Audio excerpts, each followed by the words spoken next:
Pakistan television का एक बहुत पुराना ड्रामा था, उसमें स्टूडेंट लीडर जो होता है ना, जब पुलिस छापा मारती है तो वो अपने साथियों को कहता है भाग निकलो। वो कहते हैं भाग निकले, हमने तो इतना नज़रिया और इतनी मुज़ाहमत की बात की थी।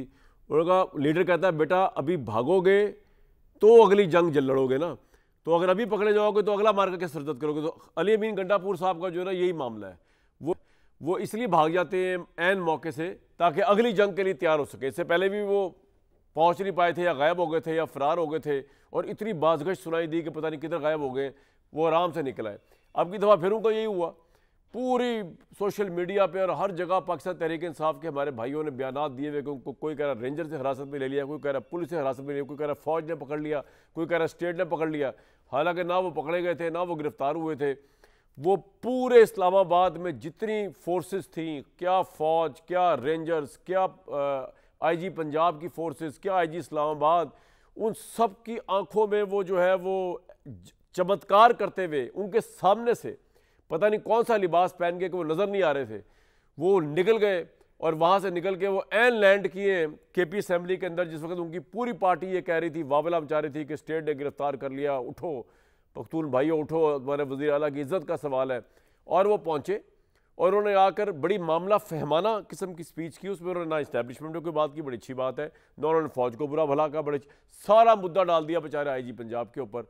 तो इससे ये कॉन्स्पिरेसी थियरी जन्म लेती है कि इतनी ज़्यादा सिक्योरिटी के बाद वो किस तरह निकल गए, उनके पास कुछ जादू तो नहीं था। और वो केपी हाउस के ऊपर धावा भी बोला गया, पुलिस भी चढ़ी वहाँ पे, सुना रेंजर्स भी गए वहाँ पे, तो वो किस तरह गिरफ्तार नहीं हुए। तो कॉन्स्पिरेसी थियरी ये है कि क्या वो स्टेट के इदारों के साथ बिल्कुल उनके साथ ओके हैं, और वो सिर्फ इमरान खान साहब की इस कॉल को अज़ल मिनल शम्स अदा करने के लिए उसका मकसद जो है वो निकलते हैं, ना मुकाम पे पहुंच पाते, इन दिस केस डी चौक, और वो उससे पहले वापस भी चले जाते हैं, उनकी गिरफ्तारी भी नहीं होती। वो जो चाहे कर, उनमें जितने चाहे मुकदमे हो, स्टेट भी उन पर हाथ नहीं डालती। वो स्टेट के साथ बिल्कुल आपस में अच्छे ताल्लुकात में है, लेकिन सामने पोस्टरिंग ये होती है कि मैं मार दूंगा, मैं ये कर दूंगा, मैं आ रहा हूँ, मैं धावा बोल रहा हूँ। ये मुअम्मा जो है ये हल होने में नहीं आ रहा। उन्होंने लैंड होते ही केपी असेंबली के अंदर और तहरीक इंसाफ वालों को ये जवाब दिया, हमारे भाइयों को, कि जनाब आप गलत कह रहे हैं, आप झूठ बोल रहे हैं, आप गलत बयानी कर रहे हैं, मैं कोई गिरफ्तार नहीं हुआ। वो स्पीच क्या थी वो सुन ले जरा। आईजी इस्लामाबाद और पहले से कंटेनर लगा चुका था हमारे गेटों पे। ये है कौन? केपी हाउस हमारी इस सूबे की पख्तूनख्वा की मलकियत है। डायरेक्ट फायरिंग की है, डायरेक्ट शेलिंग की है और धावा बोल दिया। कौन सा ऐसा मैंने जुर्म किया था बता तो देता। आईजी साहब ने उसके बाद शीशे तोड़ना शुरू कर दिए। केपी हाउस की एक एक चीज जो इसने तोड़ी है, ये सिर्फ माफी नहीं मांगेगा, बना के भी देगा। इसकी जुर्रत कैसे हुई है? ये पख्तूनख्वा की हुकूमत को हाथ डाल रहा है। केपी हाउस पे अभी तक पते बिठाए हुए हैं इन्होंने। ओए तुम्हारा बाप यहाँ खड़ा है आईजी साहब, जरा मैं केपी हाउस में नहीं हूँ। He has to apologize. इसकी जुर्रत कैसे हुई है? ये मुझे गाली दे कह रहा है वहां पर, कहाँ है सीएम तुम्हारा? मैं इसके बाप का नौकर हूँ, ये मेरी स्टेट का नौकर है। सुन ले फेडरल गवर्नमेंट, तुम्हारे आईजी परफॉर्मेंस पहले ये है कि हम पहुंचे डी चौक पे इससे। दूसरी ये है कि मैं उधर ही था रात को, कल पूरी रात में उधर था। 4 छापे इसने मारे हैं, मेरी गाड़ी भी ले गए, मेरा जाती असला भी ले गए, मेरी स्क्वाड की गाड़ियां भी तोड़ दी, टायर फाड़ दिए, लूट लिए, मेरे गार्ड भी ले गए, उनको मारा। हमें कहते हैं गुंडा, ये है गुंडा। इस फ्लोर पे माफी मांगेगा वरना FIR कराएंगे। FIR पे पेश नहीं होगा, जहां पे होगा अपनी बेइज्जती का बदला लेके दम लेंगे। मैं अलफियर कह रहा हूँ कि जब मैं निकला हूँ मेरी जेब में 1 रुपया भी नहीं था। मेरे हमसफर कौन थे?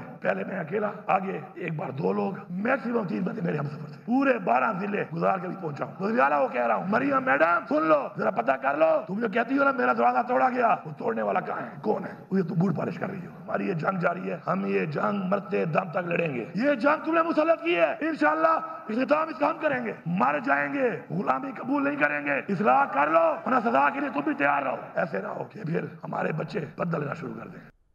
हुकूमत के पॉइंट ऑफ व्यू से जी मुकदमे तो हो गए इमरान खान साहब के ऊपर, बेताशा इल्ज़ामात दहशतगर्दी के, ये वो कि उन्होंने उकसाया, ये किया वो किया। पाकिस्तान तहरीक इंसाफ की क़यादत नज़र नहीं आई ऑब्वियसली, ना डी चौक पे, ना कहीं और, ना लाहौर में, ना कहीं और पे। अडयाला जेल में कैदियों पे 18 अक्टूबर तक हर किस्म की मुलाकात पाबंदी जो है उसका इंडिकेट किया गया, ताकि जब तक ये कॉन्फ्रेंस हो नहीं जाती तब तक इमरान साहब की तरफ से कोई नए अहकाम आ सके। लेकिन एक बात है कि इमरान खान जेल में बैठे हुए इस हुकूमत के लिए जितनी प्रॉब्लम्स खड़ी कर रहे हैं शायद हुकूमत के वहमो गुमान में भी नहीं था।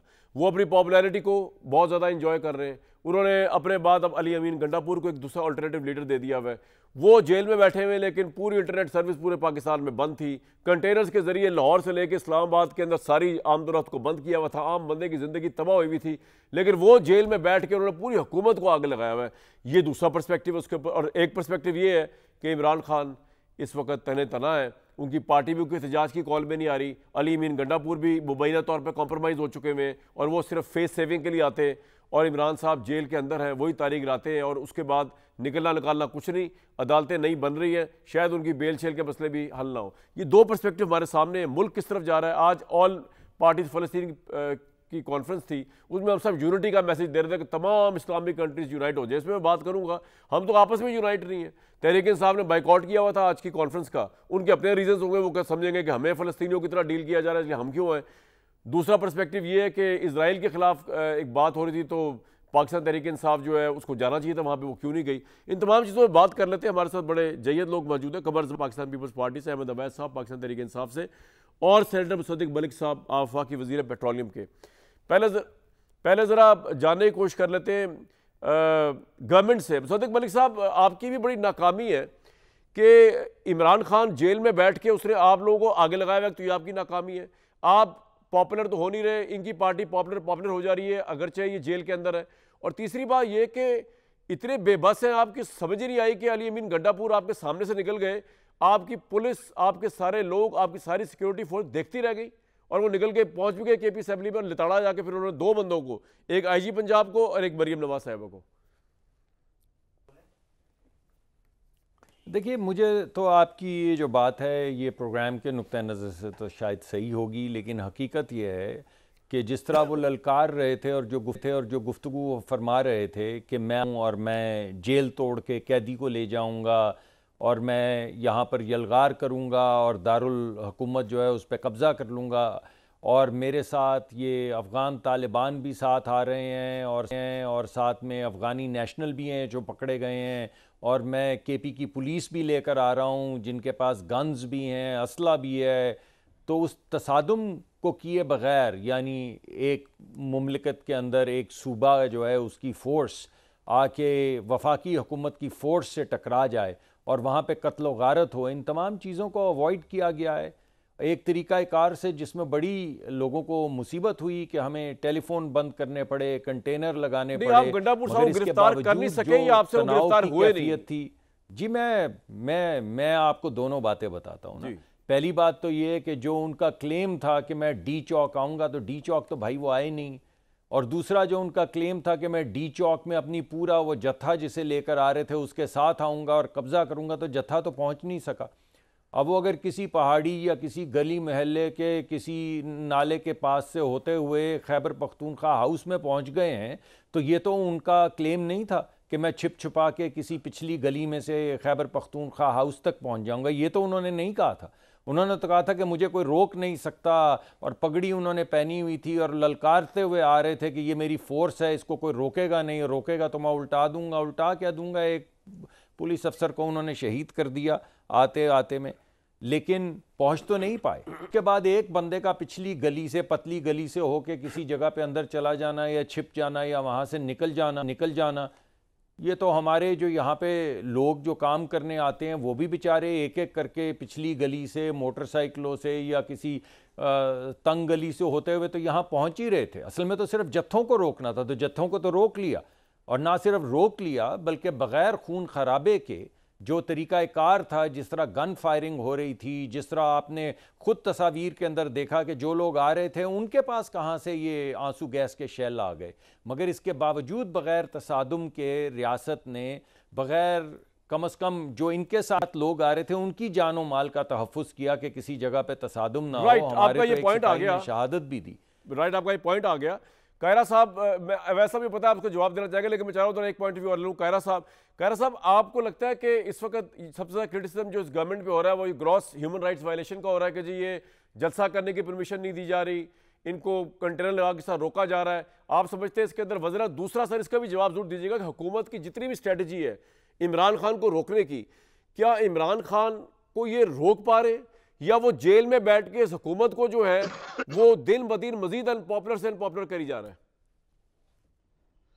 देखिए कामरान, बहुत शुक्रिया।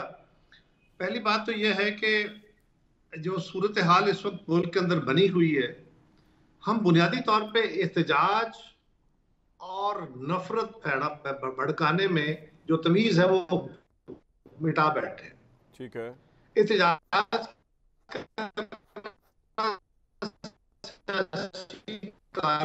के नाम पे एक ऐसा रवैया अख्तियार करते हैं, और ये सिर्फ आज नहीं है, इससे पहले माजी में भी ये होता रहा, लेकिन ये ग्रेजुअली बढ़ते बढ़ते बढ़ते इस लेवल पे आ गया है कि अब तो पुलिस अफसरों की लाशें गिरनी शुरू हो गई, और रियासत के एक उज़्व ने, यानी एक उसके हिस्से ने, एक जुज ने रियासत को चैलेंज किया कि मैं आ रहा हूं। मेरे लिए तो ये नारा ही बड़ा खौफनाक था कि मैं आ रहा हूं और मैं अपने साथ फलाफा चीजें लेके आऊंगा और मैं पहुंच के दिखाऊंगा। इसका मतलब ये है कि एक जलगार है, और इसलिए और आप उसको रोक रहे हैं। अच्छा, क्या करने आ रहे हैं? एहतजाज करने। किस बात का एहतजाज? इसमें कोई वजाहत नहीं है। जलसा करना है, बिल्कुल हक है, जलसा करने की इजाजत देनी चाहिए, बिल्कुल देनी चाहिए। लेकिन ये जो सूरत हाल इस वक्त बनी खड़ी है, अगर इन रवैयों को देखा जाए तो फिर न्यूट्रली बैठा बंदा जरूर सोचेगा ना कि अगर इनको इजाजत दे के मॉब इकट्ठा करने दिया जाए तो उसके बाद ये क्या करेंगे। अगर तो एक छोटा मॉब एक रिस्पॉन्सिबल बिहेवियर करता है फिर बड़े मॉब को इजाजत देनी चाहिए, लेकिन एक छोटा मॉब अगर वायलेंस करता है तो बड़े मॉब को इकट्ठा करके, ये दुनिया भर में नहीं होता कि आप मॉब इकट्ठा होने दें उसके बाद आप उसको रोकें, उसके बाद तो फिर खून खराबा होता है, और ये शायद उनकी ख्वाहिश थी। लेकिन मेरा जो कामरान जो इशू है ना, मेरे लिए जो उसकी बात है, मुझे अली अमीन से कोई तवक्को नहीं है कि वो सेंसिबल बात करेंगे, उनसे यही तवक्को है, और उनसे उनकी जमात को भी यही तवक्को है। इस वक्त मुल्क में जो हिजान बना पड़ा है, लोग इसी रवैये को अप्रिशिएट कर रहे हैं या उसके साथ खड़े होने की बातें कर रहे हैं। ये रवैया अगर नीचे तक आम आदमी पे फैल रहा है या फैल गया है तो इससे क्या हम अपने समाज की जुड़त कायम रख सकेंगे। और आखिरी गुजारिश ये है कि अली अमीन साहब के बारे में मैं बहुत महीनों से ये बात कह रहा हूं कि मुझे डर है कि अली अमीन अल्टीमेटली ऐसी गुफ्तगू फरमाएंगे, ऐसा कोई कदम उठाएंगे जिससे वो पश्तून नेशनलिज्म के नाम पे एक नफरत का अलाव खड़ा करेंगे। मुझे ये फरमाइए, वो जब बात करते हैं हम पश्तून गैरतमंद, वो पश्तूनो गैरतमंद, तुम्हारी गैरत का सवाल, पश्तून हमारे भाई हैं, बलूची सिंधी सारे, हम पंजाबी सब भाई हैं, हम सब एक दूसरे की ताकत है, हम सब मिलते हैं तो एक कौम बनते हैं।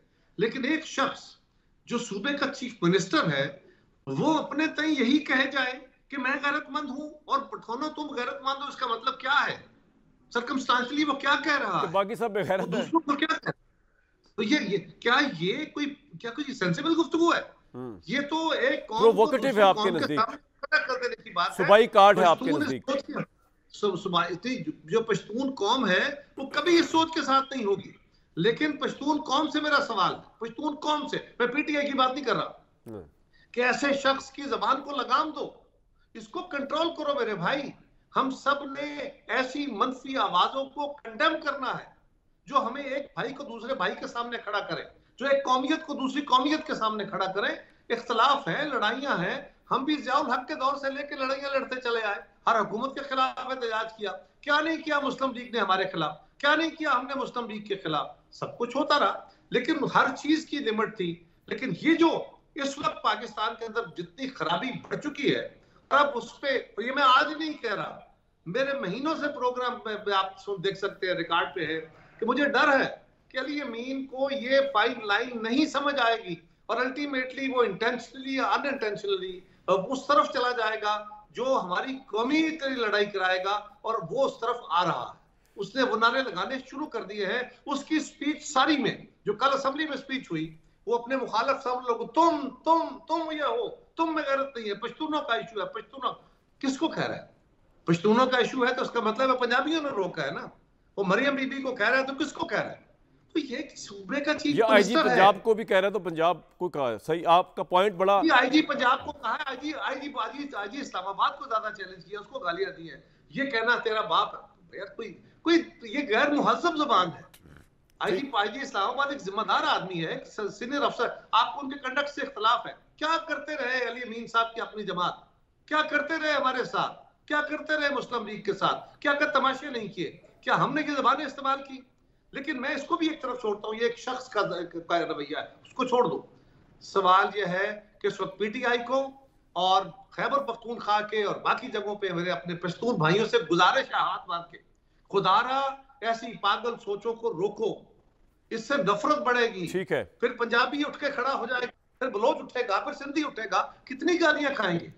आपका ये बड़ा इंपॉर्टेंट पॉइंट है कायरा साहब जो आ गया, और इसका इससे बेहतर कौन जवाब देता है। अहमद अवैस साहब, आप एग्री करेंगे कि कहा यह जा रहा था कि बांग्लादेश की तर्ज पे इंकलाब आएगा, उस तरह तो लोग नहीं निकले।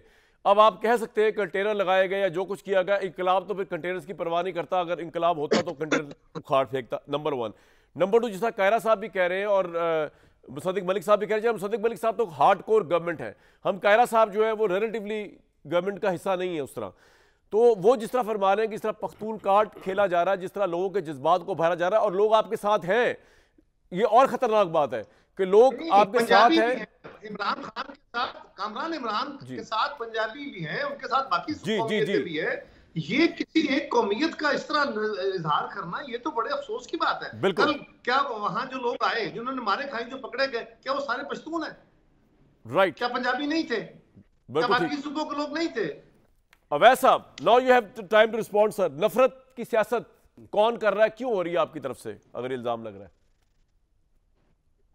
और क्या हासिल होगा? बिस्मिल्लाहिर्रहमानिर्रहीम। देखिए, जो कायरा साहब ने हमेशा अच्छी गुफ्तगू करते हैं, आज भी उनकी गुफ्तगू का अगर जस निकाला जाए तो वो अच्छा है। अखलाकियात का एक सबक है, पहलू उजागर किया उन्होंने। और मुसद्दक साहब अपनी तमाम पाबंदियों के बावजूद भी अपनी बात अच्छी तरीके से कर जाते हैं। अब भी की उन्होंने। सवाल ये है जो मैं आपके सामने करना चाहता हूँ कि जो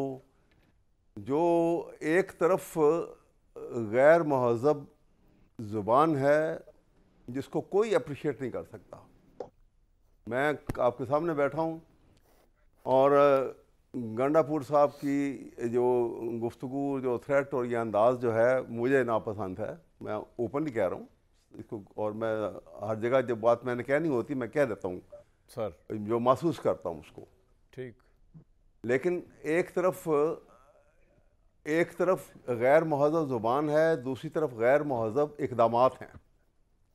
अब मवाजना है कि कौन ज़्यादा कर्जा सबकत ले जाता है, कौन स्कोर विन करता है, कौन वन अप हो जाता है। ये एक टसल है, ये एक स्ट्रगल है जो चली आ रही है।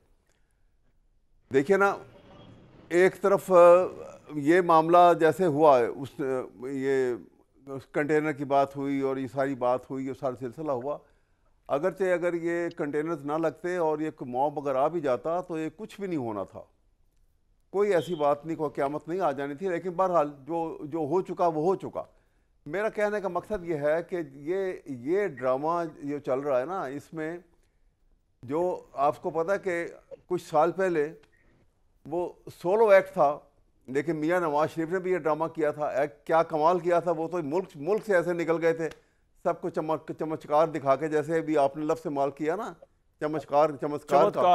वो भी उस वक्त भी एक चमत्कार हुआ था, वो उस वक्त भी एक हुआ था और एक अब हो रहा है। तो कहते हैं कि मियां नवाज शरीफ के मुतालिक तो परसेप्शन है कि एस्टैब्लिशमेंट ने उनकी हेल्प की थी निकालने में उस जमाने की। तो आप ये कह रहे हैं गंडापुर साहब को एस्टैब्लिशमेंट ने हेल्प की है केपी असेंबली तक पहुंचाने की बखैर वाफियत? तो कॉम्प्रोमाइज है गंडा साहब, आप ये कह रहे हैं? किए या नहीं किए, लेकिन सवाल ये है ना वो अप्रिशिएटेबल था ना ये अप्रिशिएटेबल है। मैं एक बात कहना चाह रहा हूँ, जो चीज़ सीरियस है और सीरियसली सोचने की ज़रूरत है कि हम किस तरफ जा रहे हैं। हम इस मुल्क को अगर कहें कि हम इसको तरक्की याफ्ता सफ में खड़ा होना देखना चाहते हैं तो हमारा कोई इक़दामात वैसे नहीं है। देखिए, जो लोग बुरा लगेगा, सबको बुरा लगेगा, लेकिन जिस तरीके के साथ जो लोग इस वक्त पार्लियामेंट पे आके बैठ के और एक काबज़ हैं, हुकूमत बना के बैठे हुए हैं, वो भी अपने दिल में जानते हैं कि ये हुकूमत उनकी नुमाइंदगी का सही हक अदा नहीं कर रहे। वो लोग जो लोग जो है वह वेला कर रहे हैं, वेला करने वाले के लिए वैसे भी कोई जो है ना मॉरलिटी ऐसा जो है कि वो केयर नहीं करता, रोने पीटने वाला बंदा जो है। लेकिन हुकूमत को, पाकिस्तान को किसी नेच पर लाने के लिए हमारे और आपको जो समझ बूझ रखते हैं, इंतहाई ये वक्त की ज़रूरत है कि हम सर जोड़ के बैठ लें, 4 बंदे बैठ लें, 10 बैठ लें, जो समझते हैं कि हम कुछ पाकिस्तान के अंदर कंट्रीब्यूट कर सकेंगे। May not be part of government, may not be at the helm of affair, लेकिन दिल के अंदर अगर ये सोच है और इसको हमें वैसा मसला ये कि आपकी यत्नकाती एजेंडा है इमरान खान साहब रिहा हों। हुकूमत ये कह रही है कि इमरान साहब रिहा उस सूरत में हो सकते हैं तो केसेस से वो निकल आए या फिर वो माफी मांग ले। माफी आपके एजेंडे में नहीं, किस तरह बाहर निकले इस सारे उससे, क्योंकि ये अपील माफी मांगे, किस बात की माफी मांगे? नहीं, ये गलत बात है। इमरान किस बात की माफी मांगे? 9 मई की। क्या किया इमरान ने? आज ये 9, अगर आप 9 मई के वाक़े को बात करते हैं, 9 मई वाक़े से बहुत बड़ा वाक़या जो था वो 97 का हुआ था, सुप्रीम कोर्ट पे जो स्टॉर्म हुआ था। किसी ने वहाँ नवाज शरीफ ने, शहबाज ने कितनी नाक रगड़ के माफिया मांगी है उसके लिए। जजिस को कोर्ट करते हुए कोर्ट रूम से भागना पड़ा था। ये छोड़िए आप, ये बुराई जो है वो ये कहते हैं ना, फायर ड्राइव्स आउट फायर, लेकिन इस रुझान को ख़त्म करना पड़ेगा। हमें कहीं फुल स्टॉप लगाना पड़ेगा, वरना ये बढ़ता चला जाएगा, और जब बढ़ता चला जाएगा तो हम सब इसका उस सैलाब में जो है वो बह जाएंगे। राइट। लेकिन खुदा के लिए ये मुल्क है हमारा। मैं ये कहना चाह रहा हूँ आपसे कि ये सारी बातों को भूल के हमें कोई अगर सोचना चाहिए और उसके लिए कोई स्टेप पॉजिटिव लेने के मुतालिक कोई स्टेप लेने चाहिए। अगर लें तो मैं तैयार हूं उस काम के लिए। मैं ये कहना चाह रहा हूँ। मुसद्दिक मलिक साहब, कोई पॉजिटिव स्टेप आपके ज़हन में है जिससे ये हिजान की कैफियत खत्म हो, जिससे जेलों से कॉलों पर ये ना हो कि आप लोग इंटरनेट भी बंद कर रहे हो, आप फोर्सेस को भी उतार रहे हो, आप कंटेनर भी लगा रहे हो, मतलब इतना प्रॉब्लम क्रिएट हो जाए और मामला जो है पाकिस्तान के हक में आगे निकले? कोई ऐसा पॉजिटिव स्टेप आप ले सकती है हुकूमत? देखिए, हुकूमत तो तैयार है। अभी डिप्टी प्राइम मिनिस्टर ने 3 दिन पहले भी कहा है कि आप आइए हमारे साथ बैठे बात करें।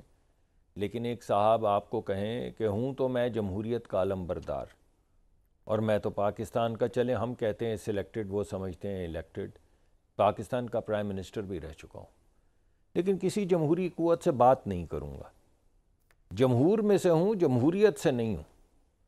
बात तो मैं करूँगा इस्टेब्लिशमेंट से, और इस्टेब्लिशमेंट से भी बात ऐसे करूँगा कि पहले मैं उनको कहूँगा कि मैं तुम्हें कब्र में उतारूँगा, कब्र तक तुम्हारा पीछा करूँगा, फिर उनको डरा के उनसे बात करूँगा, या उनमें इंतशार फैला के उनसे बात करूँगा, या बगावत पे उकसा के उनसे बात करूँगा। तो फिर आप बात किससे करेंगे? रास्ता किससे, आप रास्ता कहाँ से खोलेंगे? हम सियासी जमातों से बात करते सारे बैठ जाते हैं। मौलाना नाराज़ होते हैं वो भी बैठ जाते हैं, अचकज़ई साहब नाराज़ होते हैं वो भी बैठ जाते हैं। सियासी जमातें सियासी जमातों के साथ बैठ के बात करती हैं। कोई भी मरहला आ जाए, कोई भी मुश्किल मरहला आ जाए तो तमाम सियासी जमातें सर जोड़ती हैं और कोई रास्ता ढूंढती हैं, बंद गली में भी रास्ता ढूंढती हैं। ये कैसी सियासी जमात है जो माँ सिवा बगावत के कोई बात नहीं करती, आग लगाने के कोई बात नहीं करती, फसाद मचाने के कोई बात नहीं करती? ये किस किस्म की सियासत है? ये जितनी बातें अभी कायरा साहब ने कही हैं, ये सियासत का एक रुख है जो बहुत कम देखा गया है पाकिस्तान की तारीख में। और जब भी किसी ने इस तरह का फितना उठाने की कोशिश की है उसका नुकसान हुआ है, उसका फ़ायदा नहीं हुआ है। अभी मेरे भाई अहमद अवैस थे कि आ जाते तो कुछ भी नहीं होना था। क्या कुछ नहीं होना था? यानी शहीदों के मुजस्मों की गर्दनें काट के आपने उठा के फेंकी तो कुछ हो गया? या कुछ नहीं हुआ। या जब आपने कोर कमांडर के घर को आग लगा दी तो कुछ नहीं हुआ। ये जब आपने सरगोदा बेस के अंदर जाके जहाज़ जला दिए तो कुछ नहीं हुआ। चलिए मेरी बात सुन लीजिए, गुजारिश सुन लीजिए, उसके बाद जैसे आप मुनासिब समझें। या आप अगर कले में घुस गए और फ़ौज का असला उठाने की आपने कोशिश की तो कुछ नहीं हुआ। या GHQ की तरफ गए तो कुछ नहीं हुआ। या अस्करी टावर को आग लगा दी तो कुछ नहीं हुआ। इन चीज़ों से कुछ नहीं हुआ। और इससे ज़रा पहले चले जाएँ तो PTV पे कब्ज़ा कर लिया तो कुछ नहीं हुआ। तो खुद आप कहते हैं हम जमहूरियत के अलमबरदार हैं और आपने क्रेनें लगा के पार्लिमान की दीवारें तोड़ी और उस पर कब्ज़ा किया तो कुछ नहीं हुआ। या सेक्रेटेरिएट को बंद किया तो कुछ नहीं हुआ। या वो जो पुराने हमारे SSP थे जुनेजो साहब, उनकी रीढ़ की हड्डी तोड़ी तो कुछ नहीं हुआ। जो अभी जिसको कांस्टेबल को शहीद किया तो कुछ नहीं हुआ। यानी सब कुछ कहें। गैर मुल्की फोर्सेस जिस तरह आके PTV पे काबिज होती हैं, ये भी आप कर चुके हैं। अहमद अवैस साहब की बात की मैं बड़ी इज्जत करता हूँ, वो हम पे भी तनकीद कर रहे हैं मगर अपनी पार्टी को भी उसी स्टैंडर्ड पे परख रहे हैं। तो मैं समझता हूँ ये बहुत अच्छी बात है उनकी कि हम पे भी तनकीद की, मगर कहा कि ये दूसरी बात भी नामुनासिब है। ये तो बहुत अच्छी बात है। और अगर अहमद अवैस साहब ने तनकीदी जायज़ा लेते हुए ये कहा कि भाई हम तो समझते हैं आपकी हुकूमत जो है वो मुनासिब नहीं है, इलेक्टेड नहीं है, तो हमने तो आपको दावत दी थी कि बना लें, तो आप बना लेते। जब आपने कहा कि नहीं ये गड़बड़ होगी, हमारे अपने लोग भी इलेक्शन से नाखुश थे। जावेद लतीफ साहब रोज आके इल्जामात की एक लिस्ट है इमरान खान के खिलाफ, और आप समझते हैं इससे आप बाहर निकल नहीं सकेंगे। इमरान खान बदस्तूर जेल में रहेगा, आप हुकूमत करते रहेंगे। मैं तो समझता हूं कि हम सारी जमातें, नहीं कामरान साहब, मैं ये समझता हूं, कायरा साहब भी मेरे ख्याल में ये समझते हैं, मुझे आज गुफ्तगू में लगा अहमद अवैस साहब भी कोई रास्ता ढूंढना चाह रहे हैं। अगर रास्ता वाकई इनकी पार्टी ढूंढना चाह रही तो रास्ते तो हैं। अभी डिप्टी प्राइम मिनिस्टर ने कहा है कि वो बात करना चाहते हैं, तो रास्ते तो हैं। मगर रास्ते अगर लीडर आपके होंगे चीफ मिनिस्टर साहब खैबर पख्तूनख्वा के, और वो ज़बान वो बोलेंगे, अब जो उन्होंने ज़बान बोली ख़वातीन, एक ख़ातून या ख़वातीन के मुतल्लिक, कोई शरीफ आदमी अपने घर में बोल सकता है जहाँ पे बेटियाँ बैठी हों वो ज़बान। लेकिन अच्छा हुआ कि अहमद अवैस साहब ने कहा ये मुनासिब नहीं है बात, और हम भी यही कह रहे हैं, और हमारी तरफ से भी कोई अगर ज्यादती होगी तो हम यही कहेंगे। अहमद अवैस साहब आपकी ज्यादती कोई बता रहे ना, मैं एक ब्रेक के लिए जाऊंगा, लेकिन मैं एक सवाल छोड़ने जा रहा हूँ कायरा साहब के लिए। सदीक साहब का पॉइंट आ गया, आपकी सारी गुफ्तगू से मुझे ऐसा लगा है कि अब कोई हल नहीं है इनके साथ रिप्रोच करने का, और पाकिस्तान में ये मसला रहेगा। कायरा साहब, आपने बहुत ज़्यादा हिस्ट्री भी देखी इस्टेब्लिशमेंट की, सियासी लीडरान के साथ जितनी भी टसल्स हुई, आप स्टार्ट कर लें भुट्टो साहब से, आप आगे तक आ जाए, उसमें नवाज शरीफ साहब भी हैं, उसमें बेनज़ीर साहिबा भी हैं। ये वाला मामला जो है इसको आप किस तरह एंड होते हुए देख रहे हैं? क्योंकि पाकिस्तान इसके साथ साथ एफिलेटेड है इस मामले के साथ, ख्वाह पाकिस्तान की इकॉनमी है, पाकिस्तान का पूरा पॉलिटिकल स्ट्रक्चर है, ये सारा एफिलेटेड है इसके साथ। इसको आप किस तरह देख रहे हैं कि इमरान खान जेल में बैठे हुए अपनी पॉपुलैरिटी के जोम के अंदर कॉल्स देते हैं, पाकिस्तान को बंद करने की बातें करते हैं, पूरी हुकूमत की मशीनरी लग जाती है, इंटरनेट से लेके तो आगे तक उसको खलबली एक मच जाती है, यहाँ हो गया ये हो गया, मतलब ये कुछ सिचुएशन ऐसी तो नहीं है जो बिजनेस फ्रेंडली है, जो स्टेबिलिटी फ्रेंडली है। तो इसको आप बंद होता हुआ खत्म होता हुआ कैसे देख रहे हैं? हुकूमत के पास तो मेरा ख्याल से इस वक्त कोई चॉइस नहीं है कि सिवाय इमरान अंदर रहे, ये हुकूमत करते हैं। आपके पास कोई रास्ता है ऐसा या आपको फोर्सी करते? कायरा साहब, सवाल तो मुख्तसर है लेकिन जवाब बड़ा मुफस्सल चाहिए आपका कि रियासत के साथ सियासतदानों की लड़ाइयाँ पाकिस्तान में होती रही हैं, हम माजी भी नहीं जाते, वक्त की किल्लत है। इमरान खान को इस वक्त रियासत, ये हुकूमत सही डील कर पा रही है या वो उनसे डील नहीं हो पा रहा? और आपके ख्याल में अगर इमरान भी नहीं मानता, रियासत भी नहीं मानती, तो फिर इस सारी सिचुएशन का अंजाम क्या होगा? इमरान खान साहब ने जो कहा था ना कामरान जी, वो ये था कि मैं जेल से बाहर हूं तो तुम्हारे लिए मुसीबत हूं, मैं जेल में गया तो और बड़ी मुसीबत हूँ। सही, खतरनाक होगा, खतरनाक होगा। तो ये बात उन्होंने दुरुस्त साबित की है। वो जब इक़्तिदार में थे तो आप गौर करें, पाकिस्तान के अंदर हमारे हालात ये हो गए थे कि हमारी इकोनॉमी मुसलसल डिक्लाइन में जा रही थी और तमाम आलमी ममालिक हमसे नाराज हुए बैठे थे। पाकिस्तान की सारी अपोजिशन की क़यादत जेलों में थी और खान साहब केस पे केस बनाए जा रहे थे। पाकिस्तान में उस वक्त भी जो आज हम कह रहे हैं और सबका ख्वाब है कि सिविल सुप्रीमेसी हो और सियासी हुकूमत जो है वो चीज़ों को संभाले, खान साहब ने सबसे ज़्यादा स्पेस सरेंडर की, ये तारीखी बात है।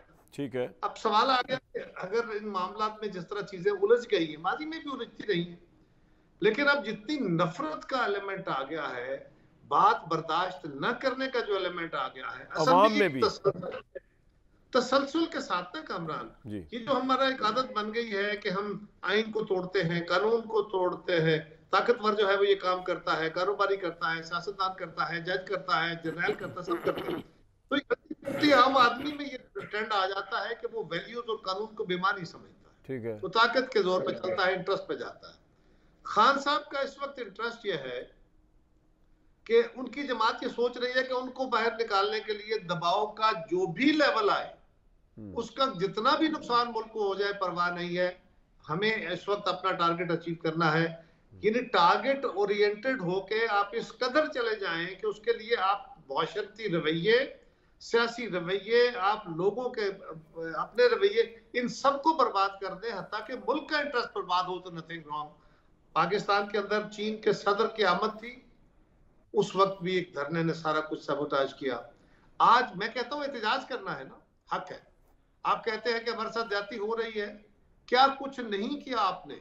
लेकिन ये कोई जवाब नहीं है कि उन्होंने अगर बुरा किया, गलत किया तो हम भी वही कहें, वो कोई जवाब नहीं है। कायरा साहब, लेकिन मेरा सवाल ये था कि क्या डील कर पा रहे हैं इमरान खान को सक्सेसफुली या नहीं? मैं वापस आ रहा हूँ, जी सर, लाइन में वहां पहुंच गया। सवाल ये है कि इस वक्त इमरान खान साहब जो कह रहे हैं कि मुझे बाहर निकालने का रास्ता, आज अगर एहतजाज करना था भाई तो ये कॉन्फ्रेंस होने तो ये पाकिस्तान के लिए इन हालात में कितनी अहम है। हमारी सियासत होती रहेगी, हमारी ये जो हड़तालें भी होती रहेंगी। इस दिनों के अंदर आके अगर आप फिर से, और ये यकीनी तौर पे है कि इससे पाकिस्तान की जो इस कॉन्फ्रेंस के हवाले से अहमियत थी उसके ऊपर ज्यादा आनी शुरू हो गई है। इससे पाकिस्तान को नुकसान हो रहा है। हुकूमत की कोशिश है, अपोजिशन की जमातों की कोशिश है कि ये कामयाब हो। अब खान साहब मान नहीं रहे। आप सब लोग ये समझते हैं और यकीनन दुरुस्त समझते हैं कि आपस में मिल बैठ के मसले का हल निकलेगा। सिविल सुप्रीमेसी का ख्वाब सिविल लोग बैठेंगे, सियासी जमातें बैठेंगी तो निकलेगा। अगर खान साहब नहीं बैठना चाहते तो बाकी सारी जमातें तो बैठ रही हैं, वो तो कह रही हैं। तो फिर एक फर्द है जो कहता है कि नहीं, उनकी जमात भी कभी कभी उनके साथी जो हैं, उनके जो सेकंड टीयर है, ये बाकी उनके हम की आदत है, कभी कभी बात कर देते हैं। गंडापुर साहब ने भी कल बात की, क्या है बैठे, किसके साथ बैठे? ओ भाई, आप सब लोग कहेंगे बैठे, खान साहब कहेंगे नहीं बैठते, तो बात तो उनकी चलनी है, बाकी मेरी और किसी और की बात तो नहीं चलेगी। लिहाजा इस वक्त डेडलॉक क्रिएट करने वाला वाहिद शख्स खुद इमरान खान साहब है। वो कहते हैं मैं फौज से बात करूंगा, फौज उनसे बात नहीं करेगी। फौज से बात करना क्या मुमकिन है? क्या आप अक्रॉस द टेबल पीछे बैठ के क्या क्या होता रहा या होता है, मुझे नहीं इस पे गर्ज, क्या अक्रॉस द टेबल बैठ के जिस तरह सियासी जमातें बात करती हैं, क्या फौज पाकिस्तान के नुमाइंदे किसी सियासी जमात से बात कर सकते हैं सियासी इश्यूज पे? आईनी तौर पे ये मुमकिन है? अगर ये हो तो सारी दुनिया में फौज ये मानेगी कि हाँ हम तो सियासत में मुदाखलत करते हैं, हम तो आइन को वायलेट करते हैं, हम तो अपने हलफ। लेकिन कायरा साहब वो ये भी तो कहते हैं ना, इमरान खान की हुकूमत की तो वैल्यू कोई नहीं है, इनके पास तो पावर ही कोई नहीं है। वैल्यू देखिए ना, ये तो इमरान की गालियां है ना, जितनी चाहे दे ले। अगर हुकूमत की वैल्यू नहीं तो इसके पीछे क्यों पड़े हैं? फिर जाके कहीं और जाके एहतजाज करें। सो सवाल ये है कि गाली देना, बुरा कहना, एहतजाज करना, किसी को ह्यूमिलेट करना और जगह। खान साहब ने ही अपना रवैया बदलना है। अगर तो बाकियों के रवैये बदलने हैं तो हाजिर। और मैं अहमद अवैस साहब का बहुत एहतराम करता हूँ, भाई है बड़े, मैं इनसे गुजारिश करूंगा, आपका हक है एहतजाज करें, आपका हक है जलसा करें। 17 तारीख के बाद आप ये बता दीजिए कि आप कहां जलसा करना चाहते हैं। ठीक है। उस जलसे के जो लोग होंगे वो पुरअमन रह के वहां से डिस्पर्स होंगे, वो किसी और खराबी का बायस नहीं बनेंगे। कल इल्जामात की बारिश लगा के आप अपनी जिम्मेदारी से पहलू तय नहीं करेंगे। आप मुझे ये गारंटी कर दें, आपका पॉइंट आ गया, हुकूमत को कायल करेंगे। जी कायरा साहब की बात सुन लें वैस साहब। दूसरा ये कि आपके पास भी कोई काउंटर स्ट्रेटजी से, कायरा साहब कह रहे हैं डेडलॉक का शिकार है इमरान खान और हुकूमत या रियासत, आपके पास भी कोई स्ट्रेटजी नहीं? आप भी उतने लोग नहीं ला सके जो कंटेनर्स पे गालिब आ जाएं, जो पंजाब पुलिस के ऊपर गालिब आ जाएं, जो एक इनकलाब ऐसा ले, ख्वाह पुरअमन ही क्यों ना हो, जिससे आपकी लीडरशिप को कोई फायदा हो जाए या वो बाहर आ जाए दबाव डाल के? वो आपके पास भी नहीं तो फिर कोई और हल तलाश करें सर। ये देखिए बात यह है कि ये एक रॉन्ग परसेप्शन है, जिस आप भी वही बात कर रहे हैं और कायरा साहब ने भी जीत है। उसके अंदर एक ये एलिमेंट जो है ना, देखिए सवाल ये है, मैं आपको बताऊं जो बड़ा अहम है वो ये है कि अभी इससे पहले मुसद्दक मलिक साहब ने बड़ी गहराई की जी ये कुछ हुआ है। अब मैं आपसे कहता हूं कि देखिए आज 1.5 साल गुजर गया, 9 मई का वाक़या जिसको ढोंढोरा पीट रहे हैं, शोर मचा रहे हैं। कारा साहब ने भी बहुत लंबी चौड़ी बात की, उससे ज़्यादा मुसद्दक साहब ने लंबी चौड़ी बात की इसके ऊपर। हम तो शुरू से पहले दिन से मैं कह रहा हूँ कि मेरे नज़दीक पर्सनली ये ऑर्केस्ट्रेटेड प्लान था, नहीं था। अगर हम पहले दिन से कह रहे हैं कि आप जुडिशियल इंक्वायरी तो करवाते, पता लग जाता है हु इज़ हु। आप 1.5 साल से अगर नहीं कराई आपने, चलें 1.5 साल से आपने क्रिमिनल ट्रायल क्यों नहीं मुकम्मल किया? वो लोग जो जेलों में पड़े हुए आज 1.5 साल से, अगर आप कहते हैं कि वाकई ये जुर्म इन्होंने किया है और इनके ऊपर पूरी एविडेंस, हमारे पास स्ट्रॉन्ग एविडेंस, तो फिर आप ट्रायल करते, ट्रायल करवा के हफ्ते में, 10 दिन में, 15 दिन में ट्रायल खत्म हो जाता, उनको सजाएं सुना देते आप। नहीं किया आपने इसलिए कि आपके पास एविडेंस नहीं थी, इसलिए कि आपको ये खदशा था कि जिनको वो अभी मुसद्दक साहब कह रहे थे कि जी वो मुजस्समों के सर काट दिए, और जिंदा लोगों के बेचारों के जो सर कट रहे हैं, जिस मुसीबत से गुजर रहे हैं, लोग खुदकुशियाँ कर रहे हैं, उनको भूल गए आप। मैं कहता हूँ कि वो सर काटने वाले, जब आप जुडिशियल इंक्वायरी होती तो पता लगता कि वो तो आईबी का आदमी था, पता लगता कि वो तो इनका खास फलां एजेंसी का आदमी था। ये जो कोर कमांडर की वर्दी पहन के बाद फिर रहा था सड़क के ऊपर, उसका पता लगता कि ये तो जी कोर कमांडर की वर्दी पहन के तो कोई भी नहीं फिर रहा था, वो तो आपकी पार्टी के एक बंदे ने डंडे पे उठाई हुई थी कोर कमांडर की वर्दी, और वो वेस्ट का साइज सुने ना, मेरी बात सुने ना, मेरी बात सुनिए, सुनिए, मैं बात ये कर रहा हूँ। इसी तरह से वो हमारे जो आईजी पुलिस पंजाब के, उन्होंने टाइम लाइन दी अपनी प्रेस कॉन्फ्रेंस के अंदर। सर पॉइंट आ गया, बताया फलान टाइम पे जुलूस फलान जगह था, फलान जगह, मैंने पॉइंट है, मेरी बात सुन लीजिए। जी सर बताए। और उसमें उन्होंने कहा कि जिस वक्त वो कोर कमांडर हाउस के बाहर पहुंचे तो 5:35 हुए थे, और उससे आधा घंटे सर आपका पॉइंट आ गया। आप ये कह रहे हैं कि ये इमरान की शोई है, यही पॉइंट आप दे रहे हैं ना, बिल्कुल आपका पॉइंट। आप कह रहे हैं तो माफी तिल्ला अप्रोचमेंट होनी चाहिए इसके ऊपर, बिल्कुल ठीक है। लेकिन मुसद्दिक साहब, आप एक जिम्मेदार गवर्नमेंट अगर अपने आप को समझते हैं, आज मियां नवाज शरीफ साहब ने बड़ी इंटरेस्टिंग बात की फलस्तीन में ऑल पार्टीज कॉन्फ्रेंस पे, जरा सुनवाएं। उन्होंने इतनी अमेजिंग बात की कि मैं हैरान रह गया। सुनवाएं जरा उनकी बात। आप जानते हैं कि इसराइल क्यों दनाता फिरता है? उसके पीछे आलमी ताकतें हैं, जो इस्लामी ममालिक हैं, उनको इकट्ठे बैठ के कोई फैसला कुन इकदाम करने चाहिए। इस्लामी ममालिक के पास एक बहुत बड़ी कुव्वत है, उस कुव्वत का इस्तेमाल अगर आज नहीं करेंगे तो फिर कब करेंगे? फिर दोबारा तो ये शायद पता नहीं कभी मौका आए इस्तेमाल करने का या ना आए, लेकिन आज ये मौका है, वरना खुदा ना खास्ता हम इसी तरह से बच्चों का भी खून होते देखते रहेंगे। सर कम अज कम अवाम को तो सही गाइड करें कि अगर हमारा दुश्मन भी है, हम समझते हैं फलस्तीन का दुश्मन हमारा दुश्मन, इजराइल हमारा दुश्मन है, हम बताए तो सही कि कोई मुकाबला ही नहीं है। मतलब उनकी टेक्नोलॉजी, उनकी साइंस, उनकी आर्म्ड फोर्सेस तमाम मुस्लिम ममालिक भी मिल जाए, उनकी एजुकेशन, वो जहां पहुंचे हुए हैं उसका मुकाबला नहीं कर सकते। और जिस तरह पाकिस्तान में एक इंस्टेबिलिटी और डिसयूनिटी का शिकार है ये कंट्री, उसी तरह पूरी मुस्लिम उम्मा जो है, कोई सेक्स की बुनियाद के ऊपर, कोई किसी बुनियाद के ऊपर डिवीजन का शिकार। तो मैं तो हैरान हूं कि मियां मोहम्मद नवाज शरीफ साहब किस तरह कह रहे हैं कि हम फौज को उतार के तमाम मुस्लिम मालिक की फौजें मिलकर इजराइल का मुंह तोड़ जवाब दे। हम तो अपने मुल्क में यूनाइटेड नहीं है। अभी अवैध साहब की भी गुफ्तगू सुन रहे हैं आप, वो अलग चीख रहे हैं, कायरा साहब अलग हाईलाइट कर रहे हैं। हम तो एक पेज पे नहीं भाई, इस मुल्क में, अपने मुल्क में हम कह रहे हैं हम इजराइल से लड़ाई लड़ेंगे, पल्ले हमारे है कुछ नहीं। मुसद्दिक साहब, ये आपकी बात जो है, मेरे ख्याल में आप पुरानी बात को ही इंडोर्स कर रहे हैं। दुनिया के अंदर सबसे आसान काम जो है वो नफ़रत की सियासत करना है।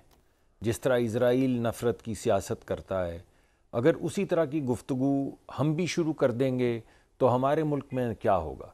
अगर ये कि गैरतमंद पठान और बेगैरत कोई और, या इस तरह की गुफ्तगू चलती रहेगी, हम नफ़रत की सियासत करने की कोशिश करेंगे या बगावत पे उकसाएंगे या फसाद फैलाने की कोशिश करेंगे, तो भाई क्या नतीजा निकलेगा? इस वजह से जो आप बात कह रहे हैं उस पर तो हम मुत्तफ़िक हैं कि इस तरह के फसादात के साथ जैसे आप मुल्क के अंदरूनी कैफियत को सामने रख रहे हैं, हम भी तो यही कह रहे हैं कि ये फैशिज़्म ख़त्म होना चाहिए। ये जो गुफ्तगू हो रही है नफ़रत की बुनियाद पे, ये ख़त्म होनी चाहिए। और ये जो तमाम केओस फैलाया जा रहा है, हर जब कोई पाकिस्तान बेहतरी की तरफ जाने लगता है, चाहे वो आज से 5, 7, 8 साल पहले, बल्कि अब तो 10 साल होने को आ गए हैं, 2014-15 की बात है, जब ये शुरू हो रहा था सीपैक, तब भी वही हुआ जो SCO की मीटिंग से पहले है, जो मलेशिया के प्राइम मिनिस्टर की आमद के ऊपर हाल है, जो इन्वेस्टर्स आना चाह रहे हैं सऊदी अरेबिया से। यानी अपने ही मुल्क को आप अपनी जद पे रखते हैं, अपने ही मुल्क के खिलाफ आप किस किस चीज को झुटलाएंगे? ये तस्वीरें जो हम गुफ्तगू करते हैं, ये तो कामरान साहब या आप ही ने तस्वीर हमें दिखाई है। वो जो क्लिप चल रहे थे कि आओ चलो GHQ चलो और कहाँ जाना है, ये तमाम क्लिप्स आप ही लोगों ने हमें दिखाए हैं। वो वर्दियों वाले, डंडे वाले, तो ये तो तमाम चीजें हमारा मीडिया हमें दिखाता रहा। तो उन्हीं चीजों पर तफ्तीश हो रही है, उन्हीं चीजों के ऊपर इस वक्त केसेस चल रहे हैं। पूरी गुफ्तगू आप तो अहमद अवैस साहब गुफ्तगू भी नहीं सुन पा रहे, आप तो बात बात भी सुनने का नहीं है तो फिर बताइए कि बात आगे कैसे बढ़ेगी। हमने आपकी पूरी बात सुनी, ना मैंने इंटरफेयर किया ना कायरा साहब ने किया। जो आपने फरमाया हम सब ने सुना। हम सिर्फ ये कह रहे हैं कि ये नफरत आपने नहीं सुना, इन्होंने मेरी आवाज बंद कर दी, मैं किसी ने नहीं सुना। सर जब वो बोल रहे हैं तो उसमें इंटरप्शन हो रही है ना, दोबारा वक्त ले लीजिए। वैसा आप अपने टाइम पे बोले ना, दोबारा वक्त ले लीजिए। और दूसरी बात, आपकी लाइन ड्रॉप होगी तो आपकी आवाज किसी ने बंद नहीं की, आपकी लाइन ड्रॉप हो गई थी। आप जितनी बात, हम आपकी बात क्यों काटेंगे? अगर आप बात करना चाहें तो एक ब्रेक। भाई इजराइल का मुकाबला करारदादों से नहीं होगा और ना इस तरह की समिट्स होगा। इजराइल का मुकाबला आपने करना तो टेक्नोलॉजी से कीजिए, तमाम मुस्लिम मालिक को कह रहा हूँ, एजुकेशन से कीजिए, उसके बाद वॉर हेड्स की तरफ जाइए, उसके बाद अपनी वॉर की टेक्नोलॉजी को इतना ऊपर लेके जाइए कि आप मुकाबला कर सकें। ये खाली करारदादे तो बस फेस सेविंग और कुछ भी नहीं। मुझे दीजिए कल तक इजाज़त।